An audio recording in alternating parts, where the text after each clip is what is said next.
Hi everyone, hope you're doing well from wherever you're watching this channel, depending on your time zone. Now, we have construction going on from our neighborhood. So if you will be interfered by the background noise, I'm taking this earlier time to apologize. I'm sorry. And we have to do this. Now, on 27th of this month, Raila Odinga appeared on Citizen TV for an interview. I don't know if he had earlier appeared for any other interview, maybe on radio or TV. But I think this is the first interview he was appearing from the time we had election. If I'm wrong, you can correct me in the comment section. There are several questions that Raila Odinga was asked, all the way from economy of this country to the political questions. I think he responded to all of those questions. And there was a question he was asked if he will be vying for presidency in the next general election. He gave an answer. And I took that answer. I also posted it on the community button of this channel to ask for our viewers to drop their view on the same. And the people have given their views. So, for the record purposes, I think I'm going to read all of those comments on this channel at the end of this video. So that you can also learn or hear from what our subscribers are also commenting on the same view that Raila Odinga gave. Now, he was asked about the issue of economy. And according to Raila Odinga, on a scale of 100, he rated William Samoei Ruto at 30%. Out of 100, he gave Ruto 30%. Because Ruto is still a one man who is still giving promises to Wanjiku. But he has not yet delivered what he promised. So he's still a promising president. Now, let me read the response from Raila Odinga to do with the 2027 general election, and then from there, of course, tunaenda kuchanganua tuone what is the possibility ahead of this general election. And then we come to the response from our viewers. I do not have to run as president in 2027. If I don't, somebody else will. But I have not said that I am not going to run. This is Raila Odinga. We are continuing with this panel discussion, but just a quick request for those who are watching and you not subscribe, please consider subscribing. To our channel subscribers, thank you so much. Again, to all our viewers, please give this video a thumbs up. Thank you, and back to this discussion. Now, I think Raila has responded. That to me, it means that Raila might run for presidency in 2027, or he might support another person. So we are looking into two possibilities of either Raila Odinga running for the presidency or supporting another person. Now, here is the reality. In case Raila Odinga will run for presidency, the problem is not all about winning the election for Raila Odinga. He has made history severally. The hard issue here is all about being declared the winner. Not winning election. He has experience in that. And for those who are doubting, you can ask William Samoei Ruto about 2007. He will give you the answer. For those who are still doubting, you can still go and ask Musalia Mudavadi about 2017 general election. He has the answer. And as of late, for those who are still doubting, you can ask Martha Karua and Stephen Kalonzo Musyoka, including Uhuru Kenyatta, about 2022 general election. They have the answer. So the issue or big question on this punchline is all about being declared the winner, but not winning the election. So that's the hard question. The ODM party should be asking themselves. They have one of the best candidates when it comes to vying for the presidency. But the big headache has been being declared a winner. So if Raila will manage to understand how he'll go about all this, then he can run for the presidency. Hope hapo tumeelewana. Number two, when it comes to the issue of supporting another candidate, the big question on this Punchline, what that person should be asking himself, and of course, najua watu wengi wanasema ni Kalonzo, how will he manage to inherit Raila Odinga's support base?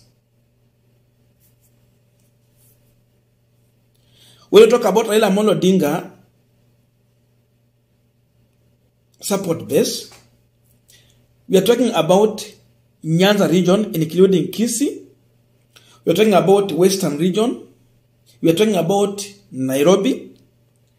We are talking about Coast region. Then those other areas will come in. But I'm just talking on the main ones.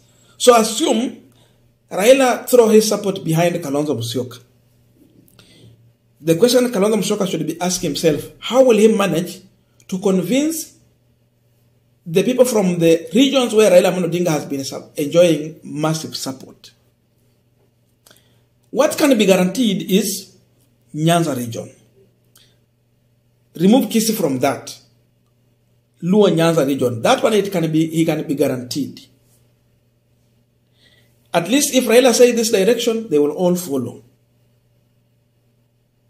These other areas, it is going to depend on, number one, where he will get his running mate.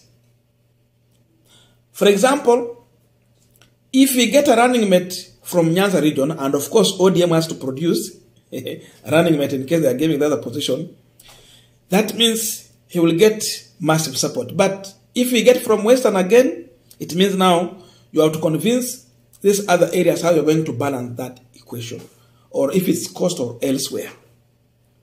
So managing. But the biggest headache I'm seeing ahead of Kalonzo is about Western region. Okay?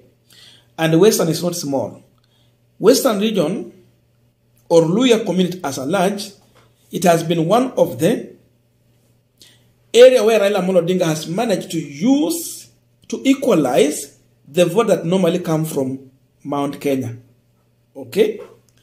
So Kalonzo has to manage to understand how he can manage that. And this will be the biggest headache, because this is a community that has been supporting Raila Odinga because of his manifesto that he has for the people. But now for Kalonzo, it's a different thing. So because of that, I see that as a headache. If you go to Coast region, again, he has some influence. You go to Nairobi, it's all another question there. Lastly, it's all about capital. Campaign, you need money. So again, it is going to depend on if he is supporting another person. What is that person bringing on table in terms of resources? Does that person have enough resources for campaign? That's another big question. In case it will be Kalonzo Musyoka. Ako na pesa ya kutosha ya kufanya campaign? At least 2 to 3 billion.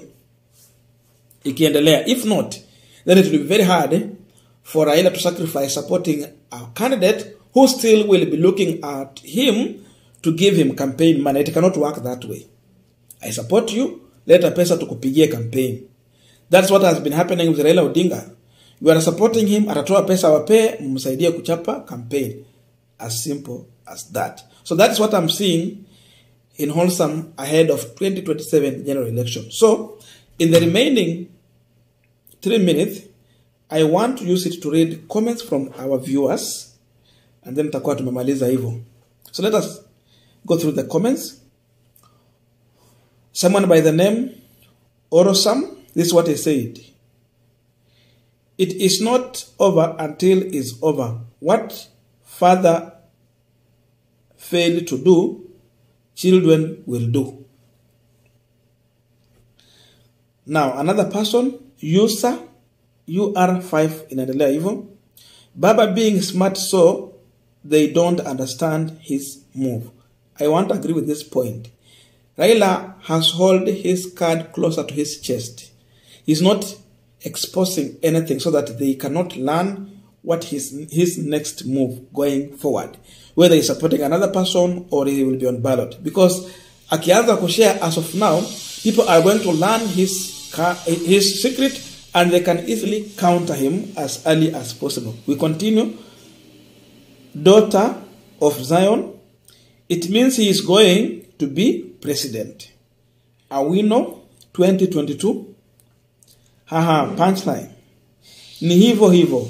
And he reminded the media not to misquote him after sorting 2022 mess. Baba the 6th will be vying, take that to farm confidently and it will grow.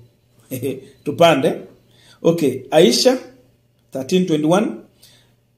I like Baba, but I would advise him to support Kalonzo and we his supporters will vote for him.